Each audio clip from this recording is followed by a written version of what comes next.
हमारे मन में गंदे विचार क्यों आते हैं? हम नहीं चाहते, लेकिन फिर भी हमारे मन में गंदे विचार आते रहते हैं। लेकिन हमारा मन सबसे बड़ा दोस्त है और मन ही सबसे बड़ा दुश्मन क्यों है? जब हम अपने मन की बात मानते हैं तो मन ही हमारा नेतृत्व करता है। भटक जाते हैं और जब हम मन को संतुलित कर लेते हैं तो हम अपने जीवन में हर चीज को ध्यान रखते हैं। हम अपने मन में आने वाले गंदे विचारों को रोकने की कोशिश करते हैं, लेकिन जितना अधिक हम रोकते हैं उतना ही ये विचार हमारे अंदर प्रवेश करते हैं। जितना अधिक आप किसी चीज से दूर भागते हैं वह चीज आपको अपने पास ले जाएगी। इसलिए उस चीज से दूर मत भागिए, उस पर संतुलन बनाए रखिए। एक बार एक युवक गौतम बुद्ध के पास आया और बुद्ध से बोला कि हे बुद्ध, मेरे मन में इतने गंदे विचार क्यों आते हैं? मैं नहीं चाहता कि मेरे मन में गंदे विचार आए, पर मेरे मन में हमेशा काम वासना के विचार चलते रहते हैं और मैं इनके बारे में सोच सोच कर बहुत परेशान हूँ। मेरी ऊर्जा और समय यह सब सोचने में ही नष्ट हो जाता है और इन सब के विचारों की वजह से मैं कभी शांत नहीं रह पाता हूँ और मैं हमेशा ही स्त्रियों को देखकर मोहित हो जाता हूँ, अपने आप को रोक ही नहीं पाता। बुद्ध मुस्कुराए और उन्होंने उस युवक से पूछा, क्या तुम्हें पता है यह काम वासना होती क्या है? फिर लड़के ने उत्तर दिया और कहा, बुद्ध, यह तो मैं नहीं जानता कि काम वासना होती क्या है, पर हाँ, ये जो भी है बहुत बुरी चीज है। फिर बुद्ध ने उस युवक से कहा कि सबसे पहले तो तुम्हें यह समझना है कि प्राकृतिक रूप से जो भी चीज हमारे अंदर है वह बुरी नहीं है। हमारे जीवन में उसकी कुछ न कुछ जरूरत है। वासना कोई बुरी बात नहीं है, यह तो हमारे मन की एक भावना है जो हमें किसी न किसी चीज की कमी का एहसास करवाती है और फिर हम उस चीज को पाने के लिए उस चीज की तरफ आकर्षित हो जाते हैं। जैसे अगर तुम्हारे पास धन की कमी है तो तुम में धन पाने की वासना उत्पन्न हो जाएगी। तो वासना कुछ और नहीं, बस एक प्रकार की कमी है जो कि एक प्रकार की जरूरत का एहसास है और जब ये जरूरत शारीरिक हो तो हम इसे काम वासना कह देते हैं। युवक ने गौतम बुद्ध को कहा कि बुद्ध, मुझे काम वासना का मतलब तो समझ में आ गया, पर आप मुझे यह बताइए कि यह आती कहाँ से है और कैसे आती है? गौतम बुद्ध ने कहा कि काम वासना कहीं से नहीं आती, यह तो हमारे अंदर ही होती है और इसका होना तो जरूरी भी है, तभी तो मानव जाति का विस्तार होगा। युवक ने कहा, जब यह हमारे अंदर ही है तो जरूरी भी है, तो फिर लोग इसे गलत क्यों बोलते हैं? बुद्ध ने कहा कि यही तो समस्या है, लोगों ने काम वासना को गलत तरीके से सोच लिया है, इसे छिपाने की, दबाने की कोशिश करते हैं। काम वासना गलत नहीं है, बल्कि काम वासना का गलत तरीके से प्रयोग करना गलत बात है। लोग जिससे प्रेम करते हैं बस उसी के लिए जीने लग जाते हैं, उसे पाना ही अपना लक्ष्य बना लेते हैं और उसी के बारे में हमेशा सोचते रहते हैं, पर यह सब गलत है। बुद्ध ने युवक से कहा, क्या तुम्हें पता है जानवरों में भी काम वासना होती है? युवक ने उत्तर दिया, हाँ बुद्ध, जानवरों में भी काम वासना होती है, क्योंकि जानवर भी तो आखिर अपनी पीढ़ी को आगे बढ़ाएंगे। बुद्ध ने कहा, तो फिर हम जानवरों की काम वासना को गलत क्यों नहीं कहते? युवक ने कहा, मुझे नहीं पता महात्मा, आप ही मुझे बताइए। गौतम बुद्ध ने कहा कि जानवर अपनी काम वासना का प्रयोग आनंद प्राप्ति के लिए नहीं करते, वह तो सिर्फ संतान उत्पन्न करने के लिए काम वासना का उपयोग करते हैं। जानवरों को प्रकृति ने इतनी समझ नहीं दी कि वह काम वासना को अपने सुख का आधार बना सके, जबकि मनुष्य अपनी समझ के बलबूते पर प्रकृति में पाई जाने वाली प्रत्येक वस्तु को अपने सुख के लिए अपने प्रयोग करता है। हम इंसानों ने ही काम वासना को अपने सुख का साधन बना लिया है, जबकि प्रकृति ने तो हमें अपने वंश को आगे बढ़ाने के लिए दिया था, लेकिन इंसानों ने इसे अपने जीवन का परम लक्ष्य बना रखा है और इस तरह से काम वासना का बेलगाम हो जाना गलत है। वर्ग ने पूछा, महात्मा जी, ये काम वासना हम पर हावी क्यों होती है? क्यों यह बेलगाम हो जाती है। तब गौतम बुद्ध ने कहा कि सुनो, अब जो मैं तुम्हें बताऊंगा उसे तुम ध्यान पूर्वक सुनना। काम वासना का सारा खेल तुम्हें समझ आ जाएगा, तुम्हें तुम्हारे सारे सवालों का जवाब मिल जाएगा, बस तुम्हें ध्यान से सुनकर समझना है। फिर गौतम बुद्ध युवक को बताना शुरू करते हैं। एक बार की बात है, एक आश्रम में गुरु और उनके शिष्य रहा करते थे, जिसे रोजाना आश्रम के बाहर स्थित गांव में भिक्षा लेने के लिए जाते थे। उसी आश्रम का एक शिष्य जिस गांव में भिक्षा लेने जाता था, रास्ते में एक नदी पड़ती थी, जिससे रोज उसी रास्ते से भिक्षा लेने जाता था। एक दिन उसने देखा कि एक लड़का पेड़ के पीछे छिपा है। वह उस लड़के के पास गया और उससे जाकर बोला, भाई तुम इस पेड़ के पीछे छिपकर क्या देख रहे हो? लड़के ने कहा, अरे तुझे नहीं दिख रहा कि मैं क्या देख रहा हूँ? तब शिष्य ने नदी की तरफ देखा, वहाँ पर कुछ लड़कियां पानी भर रही थीं। वो लड़कियां 14-15 साल की होंगी। तब शिष्य ने उस लड़के से कहा, अरे भाई वहाँ पर तो लड़कियां पानी भर रही हैं, इसमें छिपकर देखने वाली क्या बात है? तब वो लड़का शिष्य की तरफ देखकर उससे कहता है, अरे पागल, तुम्हें दिखाई नहीं दे रहा यह परी कैसे नदी से पानी ला रही हैं? जरा उनकी अदाओं को तो देखो, उनके कोमल शरीर को देखो, उनकी पतली कमर मटकी को उठाते समय बल खाती हैं और उनके बाल उनकी कमर पर कैसे लहरा रहे हैं, मानो सुंदरता बिखरी पड़ी हो। उसने फिर से नदी के किनारे देखा और इस बार वह नदी के किनारे देखता रहा और कुछ भी दिखाई नहीं दे रहा था। वह बिल्कुल निडर था, उसे किसी भी चीज का कोई डर नहीं था। लेकिन अब वो छिपने लगा और उन लड़कियों को देखने लगा जैसे उसने कोई अपराध कर दिया हो। जब वो छिपकर उन लड़कों को देख रहा था, तभी वो अचानक अंदर से कांप गया और उसने कहा कि ये मैं क्या कर रहा हूँ? मैं जो कर रहा हूँ वो सही नहीं है, मुझे यहाँ से चले जाना चाहिए। और फिर वह जल्दी से वहाँ से चला गया। वो आश्रम पहुँच जाता है। आश्रम जाकर वो अपने कार्यों में लग जाता है। लेकिन जो अभी वह देख कर आया था वही उसकी आंखों के सामने बार बार आ रहा था। उसके मन में वही दृश्य चल रहा था। उसका दिमाग सब कुछ देखने के लिए संघर्ष कर रहा था। उसका किसी भी काम में मन नहीं लग रहा था। सुबह होते ही वह रोज जल्दी ही भिक्षा के लिए आश्रम से निकल जाता और उस नदी के पास वाले पेड़ के पास जाता, जहाँ पर वह लड़का पहले से मौजूद रहता था।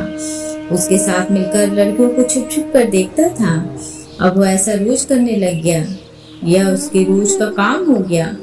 अब उस शिष्य का मन किसी भी काम में नहीं लगता था। वो हमेशा ही किसी न किसी प्रकार के विचार में उलझा रहता।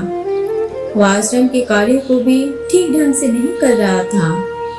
ना वो ठीक से सो पाता था, ना वो ठीक से खाना खा पाता था। उसका मन बेचैन सा रहता था। उसका मन बार बार उन लड़कियों की खूबसूरती देखने को मचलता था। जब गुरु भिक्षा दे रहे थे तब भी उनका मन किन्हीं अन्य विचारों में खोया हुआ था। गुरु ने अपने शिष्य की इन हरकतों को भांप लिया। फिर एक दिन गुरु ने शिष्य को अपने पास बुलाया और कहा कि आज से मैं भी तुम्हारे साथ भिक्षा मांगने चलूंगा। आप और मैं एक साथ भिक्षा मांगने जाएंगे। तभी शिष्य गुरु को मना करते हुए बोला, नहीं गुरुदेव, आप परेशान क्यों हो रहे हो? मैं अकेला ही ठीक से भिक्षा मांग सकता हूँ। गुरु ने शिष्य से कहा कि ठीक है, तुम अकेले ही भिक्षा मांगने जाओ। जिससे वो तुरंत भिक्षा मांगने निकल पड़ा। गुरु उसे देखने के लिए उसके पीछे पीछे चलने लगे। थोड़ी दूर जाने पर गुरु ने देखा कि उनका शिष्य एक अपराधी की तरह एक लड़के के साथ पेड़ के पीछे छिपा हुआ है और छिपकर कुछ देख रहा है। गुरु भी अपने शिष्य के पीछे जाकर खड़े हो गए। उसका शिष्य क्या देख रहा है, जिसे देखने के लिए वह एक अपराधी की तरह पेड़ के पीछे छिपा हुआ है। गुरु ने देखा कि उसका शिष्य पेड़ के पीछे छिपकर नदी से पानी ले रही लड़कियों को देख रहा है। तब गुरु ने शिष्य से कहा, क्या देख रहे हो? अपने मालिक की आवाज सुनकर वह डर गया और उसके पसीने छूटने लगे। वह ऐसे कांपने लगा जैसे उसने किसी चोर को चोरी करते समय पकड़ लिया हो। उसकी हालत खराब हो गई और वह कुछ भी नहीं बोल रहा था। दूसरा जो शिष्य के साथ था वहां से भाग गया। उसके मुंह से कुछ टूटे फूटे शब्द बाहर निकल रहे थे। वो अपने गुरु से नजर भी नहीं मिला रहा था। गुरु ने शिष्य की तरफ देखा और कहा कि मेरा शिष्य तो निर्भय था, उसे तो किसी भी चीज का डर नहीं था, लेकिन ये क्या, तुम तो भय के मारे कांप रहे हो। शिष्य ने गुरु से कहा, मुझे माफ कर दो गुरुदेव, मेरा इसमें कोई दोष नहीं है। उस लड़के ने मुझे बहका दिया था, लेकिन मैं आपसे वादा करता हूँ कि आज के बाद मैं ऐसा कभी दोबारा नहीं करूँगा। मुझे माफ कर दो गुरुदेव। गुरु ने शिष्य से कहा कि कोई बात नहीं, पर इस बात का तुम ध्यान रखना कि हम जैसी संगति करते हैं वैसा ही हमें फल प्राप्त होता है। हम जैसी संगति करते हैं उसके विचार हमारे अंदर प्रवेश करते हैं, इसीलिए अच्छी संगति करो जिससे तुम्हारे अंदर अच्छे विचारों का प्रवेश हो। फिर गुरु शिष्य आश्रम लौट आए और फिर से शिष्य आश्रम के कार्यों पर ध्यान देने लगा। उसने उस रास्ते को छोड़ दिया और दूसरे रास्ते से जाने लगा। वह अपने काम को ध्यान से करता, लेकिन धीरे धीरे उसके अंदर क्रोध उत्पन्न हो गया और फिर वो दूसरे शिष्यों पर क्रोध करने लगा और बेचैन रहने लगा। अब वो सही समय पर भोजन भी नहीं करता था, वो भोजन भी बहुत कम खाता था। एक रात गुरु शिष्य के पास आए और उससे बोले कि अब तक तुमने कितनी बार अपना वादा तोड़ दिया। यह सुनकर शिष्य अपने गुरु के चरणों में गिर गया और रोने लगा। रोते रोते ही उसने गुरु से कहा कि गुरुदेव, मैं कई बार अपना वादा तोड़ चुका हूँ, फिर मैं वादा करता हूँ, लेकिन हर बार जब मैं वादा तोड़ देता हूँ तो मेरा मन मेरे वश में नहीं रहता। मैं बहुत कोशिश करता हूँ कि अपने मन के सारे बुरे विचार निकाल दूं, लेकिन चाहकर भी मैं ऐसा नहीं कर पाता। फिर गुरु ने शिष्य को कहा कि चलो मेरे साथ। गुरु शिष्य को आश्रम के बगीचे में लेकर गए और शिष्य से कहा कि देखो, यहाँ पर कुछ नाली बनी हुई है जिससे नदी का पानी इन पौधों तक आ रहा है और यह पानी निरंतर गति से आगे बढ़ रहा है। क्या तुम इस पानी के बहाव को रोक सकते हो? शिष्य ने कहा कि हाँ गुरुदेव, मैं इस बहाव को रोक सकता हूँ। फिर शिष्य ने मिट्टी उठाकर उस नाली में रख दी। वो पानी थोड़ी देर के लिए रुक गया और फिर थोड़ी देर बाद उस मिट्टी के ऊपर से पानी बहने लगा। गुरु ने शिष्य से कहा, अरे ये क्या, ये तो पानी रुका ही नहीं। फिर से शिष्य ने कुछ कंकड़ पत्थर उठाकर उसे नाली में रख दिए और फिर थोड़ी देर के लिए पानी रुक गया, लेकिन फिर थोड़ी देर बाद ही उन कंकड़ पत्थर के ऊपर से पानी निकल आया। फिर गुरुदेव ने कहा, किसी से यह क्या हुआ, पानी तो फिर से बहने लग गया। तुम तो बोल रहे थे कि तुम इसे रोक दोगे। क्या हम किसी काम को रोकना चाहें तो क्या हम उसे रोक नहीं सकते? तब शिष्य ने कहा, कोई बात नहीं गुरुदेव, मैं इस पानी को तो आपको रोक के दिखाऊंगा। शिष्य फिर से एक बड़ा सा पत्थर लेकर आया और उसे नाली पर रख दिया और पानी रुक गया। तब गुरु ने कहा कि देखा गुरुदेव, मैंने कहा था ना, पानी को मैं रोक दूंगा। मैंने पानी को रोक कर दिखाया, आपकी बात मैंने पूरी कर दी। गुरु मुस्कुराए और बोले, अच्छा जरा ध्यान से देखो, पानी रुक गया क्या? तो वो पीछे की नाली तोड़कर बाहर निकल गया और अगल बगल से बह रहा है। और ध्यान से देखो, वो तो पीछे की नाली तोड़कर बाहर निकल गया और अगल बगल से बह रहा है। और ध्यान से देखो, इस पत्थर के आगे भी आ गया और ये पानी अपना रास्ता बदल कर फिर से आगे की तरफ जाएगा। और फिर थोड़ी देर बाद ही ऐसा हुआ। फिर गुरु ने शिष्य को समझाया कि तुम्हारे साथ भी तो ऐसा ही चल रहा है। तुम बार बार प्रयास कर रहे हो, बड़े से बड़ा प्रयास कर रहे हो, पर हर बार तुम्हारा प्रयास टूट रहा है और यह हमेशा टूटता ही रहेगा। तुम कितना भी बड़ा पत्थर रख लो, लेकिन पानी तो अपना रास्ता बना ही लेगा। यह सब देखकर शिष्य ने गुरु से कहा कि हे गुरुदेव, क्या कोई तरीका नहीं है जिससे मैं गंदे विचारों से बाहर निकल सकूं और यह मेरे मन में आए ही ना? गुरु शिष्य को एक नदी के पास ले गए जहाँ से उस बगीचे में पानी जा रहा था। गुरु ने शिष्य से कहा, वो पानी इसी नदी से जा रहा है। अगर हम यहीं से उस रास्ते को बंद कर दे जहाँ से पानी बगीचे में जा रहा है, तब क्या हम पानी को रोक सकते हैं? शिष्य ने कहा कि हाँ गुरुदेव, अवश्य ऐसा हो सकता है। मैं इस पानी को यहीं से बंद कर देता हूँ, तब आगे की नाली में पानी जाएगा ही नहीं और फिर बगीचे में पानी जाएगा ही नहीं। फिर शिष्य नदी से जाने वाले रास्ते को बहुत मेहनत करके पत्थर और मिट्टी डालकर बंद कर दिया और गुरु से कहा कि गुरुदेव, मैंने पानी को बंद कर दिया, अब यह पानी बगीचे में जाएगा ही नहीं। तब गुरु ने शिष्य से कहा, अगर पानी बगीचे में नहीं जाएगा तो पेड़ पौधों को पानी कहाँ से मिलेगा? उन पेड़ पौधों को तो पानी की आवश्यकता है और उन पेड़ पौधों में कुछ पेड़ पौधे तो ऐसे हैं जिनको रोज पानी की आवश्यकता है, वह तो मुरझाकर मर ही जाएंगे, उनका क्या होगा? पानी को हमें खोलना ही होगा। उसने गुरु की बात सुनकर वापस नदी से जाने वाले पानी का रास्ता खोल दिया। तब गुरु ने शिष्य से पूछा, शिष्य, अगर हम इस नदी के पूरे पानी को बगीचे की तरह मोड़ दें तो क्या होगा? तब शिष्य ने जवाब दिया कि गुरुदेव, वहाँ पर जितने भी पेड़ पौधे हैं वो गलकर नष्ट हो जाएंगे, वहाँ पर कुछ नहीं बचेगा। फिर गुरु मुस्कुराए और बोले, तुम इस बात को समझो कि हमें किसी भी चीज को रोकना नहीं है, बस हमें हमेशा संतुलन बनाए रखना है। कम पानी से भी पौधे नष्ट होते हैं और ज्यादा पानी से भी पौधे नष्ट होते हैं। हमारा जीवन संतुलन से ही चलता है। गुरु ने शिष्य से कहा, अगर मैं तुम्हें कुछ कहूँ कि तुम आम के बारे में मत सोचो तो तुम्हारे मन में सबसे पहले किसका चित्र आएगा? शिष्य ने कहा कि गुरुदेव, मेरे मन में तो पहला चित्र आम का ही आएगा। गुरु ने कहा कि जब हम गंदे विचारों को जबरदस्ती रोकने का प्रयास करते हैं तो वह और मजबूती के साथ हमारे अंदर प्रवेश करते हैं, हमारे अंदर उठते हैं। इसीलिए हमें उन्हें कभी भी दबाने की कोशिश नहीं करनी चाहिए।